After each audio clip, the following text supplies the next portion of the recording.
Budget बहुत ही अच्छा है और बजट में जो 7 लाख तक की जो आयकर में छूट प्रदान की है वह निश्चित रूप से मध्यम वर्ग के लोगों को राहत मिलेगी। ऐतिहासिक बजट है।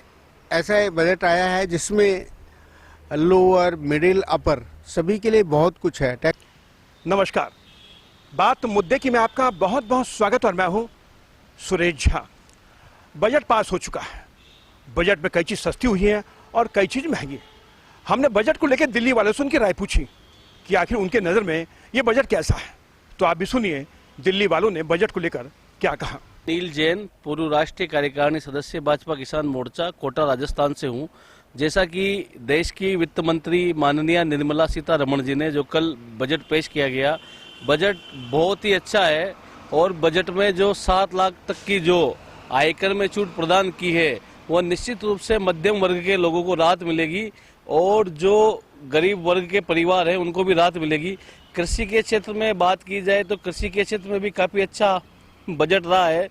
बाजरे के आगे श्री लगाकर जो हमारे धान है, हमारी फसल है, उसकी वैल्यू बढ़ाई है और मुझे लगता है कि कृषि क्षेत्र में इससे ज़्यादा ऐतिहासिक बजट आज तक कभी नहीं हुआ।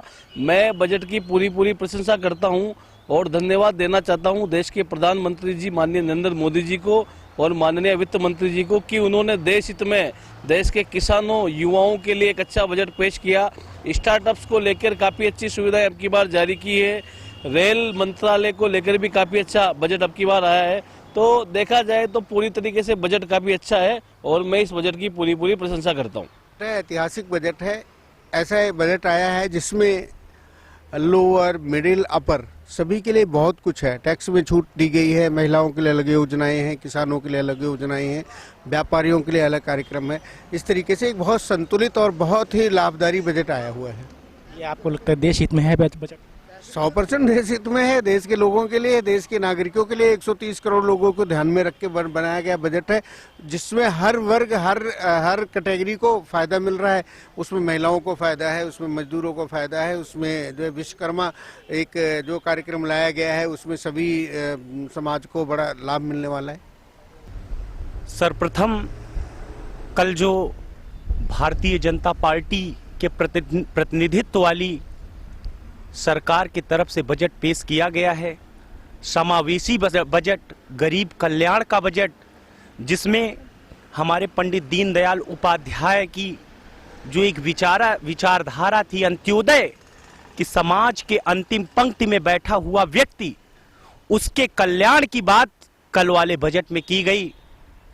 हम कहना चाहते हैं कि हमारी भारतीय जनता पार्टी सरकार महिलाओं, गरीब, किसान, हर के बारे में जो उसकी सोच है वो कल के बजट में बिल्कुल दिखा।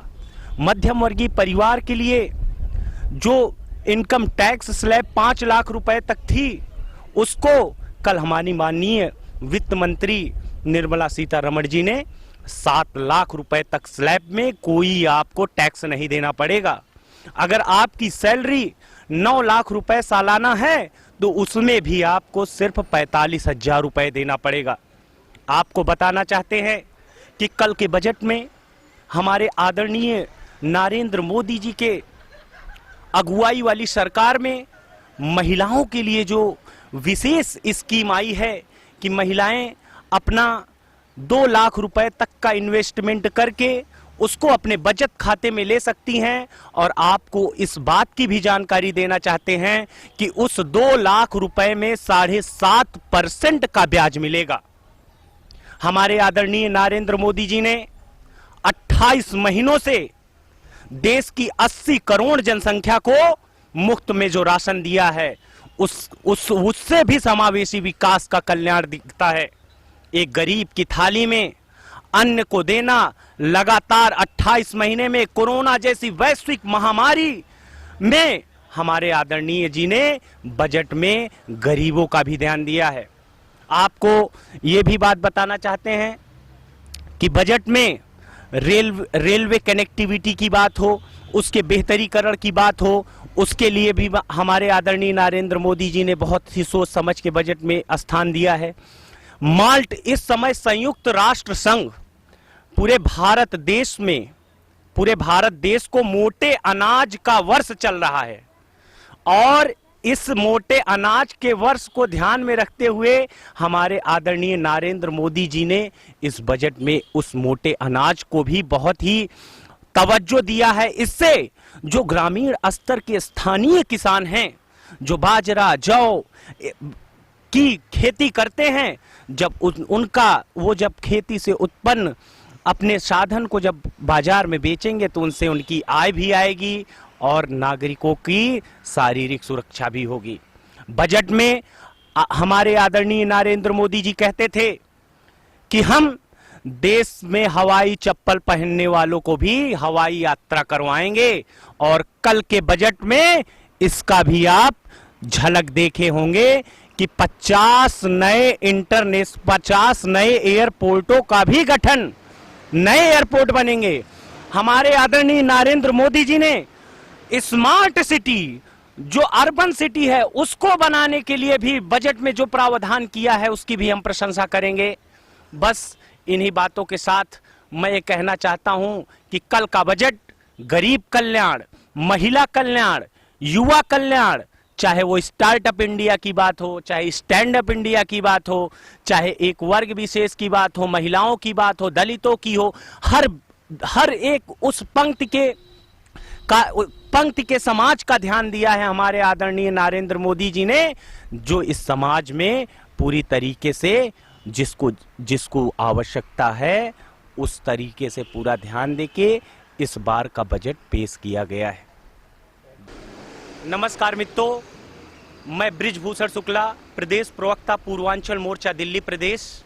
बस यही कहना चाहूंगा कि 19 में आए थे 24 में भी आएंगे, 19 में आए थे 24 में भी आएंगे, मोदी जी अब की बार, मोदी जी अब की बार फिर कमल खिलाएंगे, मोदी जी अब की बार फिर कमल खिलाएंगे। जो राम को लाए हैं हम उनको लाएंगे, 2024 में अब की बार, 2024 में अब की बार फिर कमल खिलाएंगे। यह बजट आने वाले सरकार के, आने वाली समृद्धशाली सरकार की पूरी एक रूपरेखा तय करती है और मैं आज इस न्यूज चैनल के माध्यम से आपको विश्वास देना चाहता हूं कि भारत की जनता ने एक ही बहुत मजबूत और धैर्यवान व्यक्तित्व को इस देश की कमान को सौंपा है और मैं पूरे विश्वास के साथ कह सकता हूं कि ये वही व्यक्तित्व है आदरणीय नरेंद्र मोदी जी। ऐसे व्यक्तित्व हैं कि जो इनकी कल्पना 15 अगस्त को निकली हुई है कि 2025 तक आने वाले 3 सालों में, 4 सालों में भारत को विकसित राष्ट्र की श्रेणी में खड़ा करेंगे। तो ये कोई कर सकता है तो हमारे आदरणीय नरेंद्र मोदी जी ही कर सकते हैं। इन्हीं बातों के साथ मैं बस यही करूंगा कि अब ना रुकेगा भगवा, अब ना झुकेगा भगवा, अब ना रुकेगा भगवा, अब ना झुकेगा भगवा। चाहे जितना मर्जी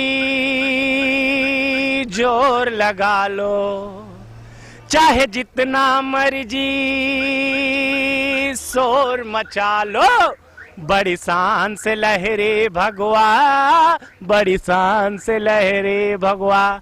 जय हिंद, जय भारत, भारत माता की जय, जय श्री राम। मोदी सरकार का ये अंतिम बजट है, 2024 में चुनाव हो जाएंगे। इस बजट को लेकर जिस तरीके से लोगों ने प्रतिक्रिया दी है उससे तो साफ जाहिर होता है कि इस बजट में लेके लोग काफी खुश हैं। लेकिन अब देखने वाली बात होगी कि 2024 के चुनाव में मोदी को इस बजट से कितना फायदा पहुंचता है। कैमरा पर्सन हेमंत के साथ सुरेश झा, टॉप स्टोरी, दिल्ली।